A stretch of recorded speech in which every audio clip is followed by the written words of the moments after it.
এরপরের প্রশ্ন, শেখ, প্রেমিকাকে স্ত্রী হিসেবে পাওয়ার জন্য কোনো দোয়া করা যাবে কি? প্রেমিকাকে স্ত্রী হিসেবে পাবেন, আগে প্রথম কথা হচ্ছে যে প্রেমিকা রাখাই তো জায়েজ নেই। দ্বিতীয় কথা হচ্ছে প্রেম করাও জায়েজ নেই, যেগুলো আমাদের দেশে অবৈধ প্রেম। প্রেম হবে স্ত্রীর সাথে বিবাহের পরে। বিবাহের আগে বিবাহ বহির্ভূত যে সকল প্রেম, এটাকে আমরা প্রেম বলি, রিলেশন বলি, বিভিন্ন নামে বলি। মূলত এই সবগুলো হচ্ছে ব্যভিচার, জিনা। হাদিসে কোরআনে যেটাকে জিনা বলা হয়েছে, সেটার আমরা আধুনিক নাম দিয়েছি রিলেশন। কি শন? রিলেশন নাম দিয়েছে। মূলত এগুলো হারাম।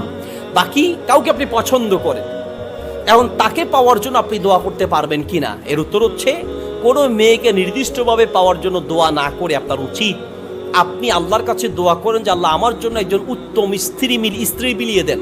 সূরা ফুরকানের 74 নম্বর আয়াতটা পড়বেন, রব্বানা হাব লানা মিন আজওয়াজিনা ওয়া যুররিয়াতিনা কুররাতা আয়ুনিন ওয়াজআলনা লিল মুত্তাকিনা ইমামা। এই দোয়াটা বেশি বেশি পড়বেন আর আল্লাহর কাছে দোয়া করবেন, আল্লাহ আমার জন্য একজন